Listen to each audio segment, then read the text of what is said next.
on mute. Okay, anyhow, so that's the joy of having parents that are in their 90s. Anyhow, so I was talking about you can run in anything. Me today I ran, it was nice out, but I still wore traction because there's some ice and stuff outside. Yeah, if there's it's unsafe, don't go outside.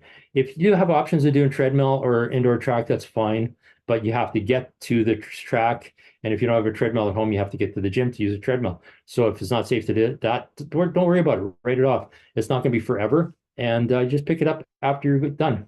And we'll talk about what happens when you miss a training a day, maybe next week. Because yeah, I gotta cut this short pretty quick. Anyhow, so we're 6:30. I'm still talking. So yeah, I can run in anything, but there's other options. I don't know if any of you remember the New York Marathon that got canceled. There's Hurricane Sandy, and it happened marathon weekend. People from all over the world are in New York for the marathon, and they canceled it. Bang! And there's people there from all over the place. And I know a lot of people are, some people are PO'd, but most people understood. You can't run in this stuff, right? It's just not safe. There's stuff on the track, on the roads. There's people trying to, survive. But people that were there ran. A lot of them ended up taking the ferry over to Staten Island and just run around Staten Island and help people pick stuff up and help them out. So there's options like that. We can always find ways to run. But if you miss a run because of the weather, fine. But just understand there's weather you can run through. There's people I've had that just said they'd never run at night or in the dark or in the cold. And now they started and they don't do anything else. They love running in the night. So that's great.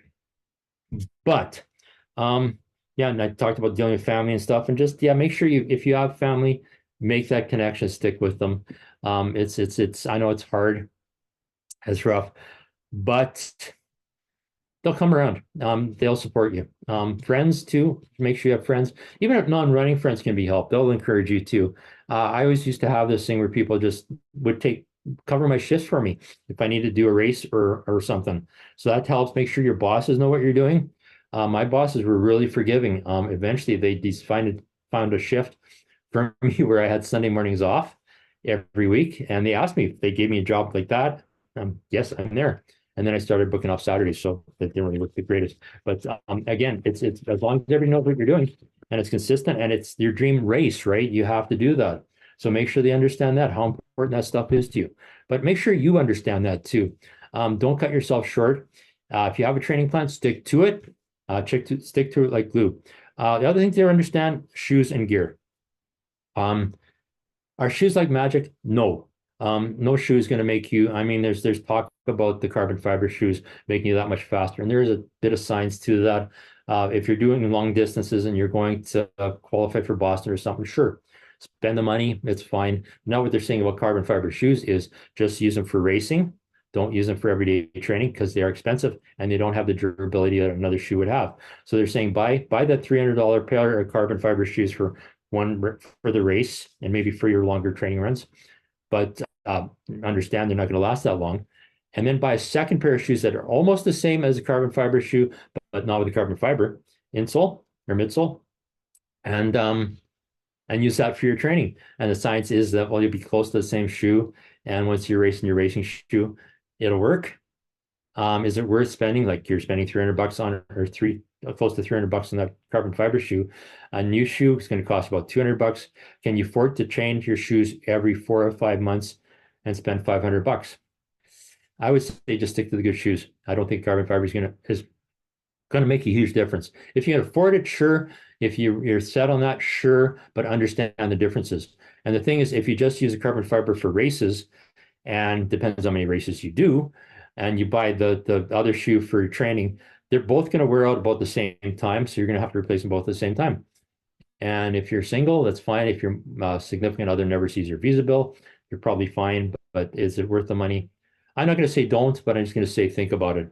But make sure it's a shoe that works for you. The technology in shoes have changed a lot. I've talked about this already before, but I can talk about it again. The days of having motion control, stability shoes, and neutral shoes, and that's your 3 picks. And we used to have racing flats.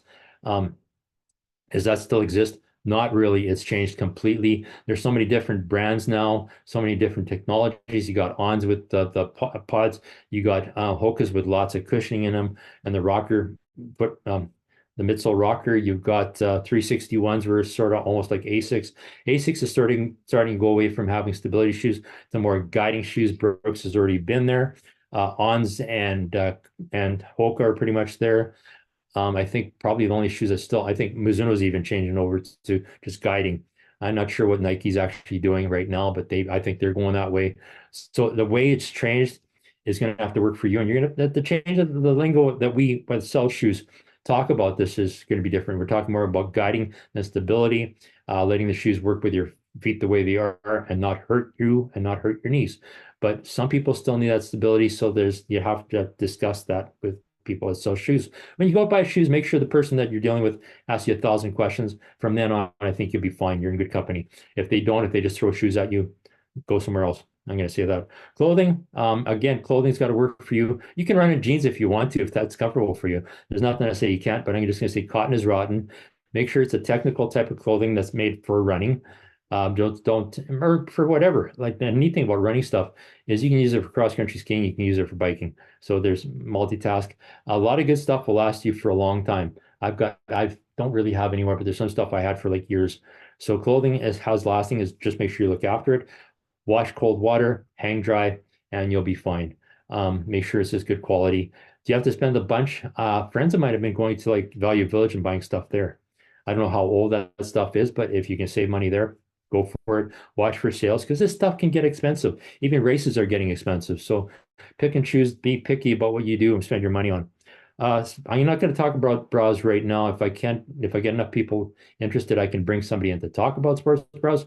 I do have a recorded thing about sports bras. I don't know if I can edit it enough so that it's because it was for a virtual clinic, and I draw just as soon not have the people that are in the clinic in the video that I share with everybody. But I'll see if I can figure that out somehow. But sports bras for sure. That's I'm going to say almost as important as shoes. There's a lot of women that will not run just because of that issues, and it's serious. It's serious business. Injuries can occur, and also make sure the bra does work for you and is easy to put on and to take off. I do know the word racerback.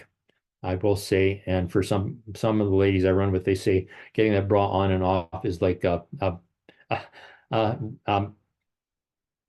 endurance event as it is. So yeah, but make sure that works. Test things out.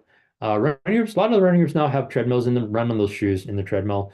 Sports bra, I would say just if you want, go in the washroom and change room, and just make sure they work. Make sure maybe jog in place just to make sure they work, because it's and bras you can bring back. So if they don't work, shoes also understand that shoes too. You're not stuck with a shoe. Running your most of their shoes 30 days indoors only, and you can return them, no questions asked. Brooks, 90 days indoor or out, and no questions asked. You can do 89 days and just say these aren't working. You don't lose any money. Food, I'm not going to talk about eating right now. I think maybe that'll be an upcoming talk, but make sure you eat real food.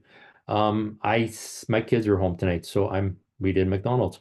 So sometimes you can fall off the wagon, but make sure you get back on the wagon.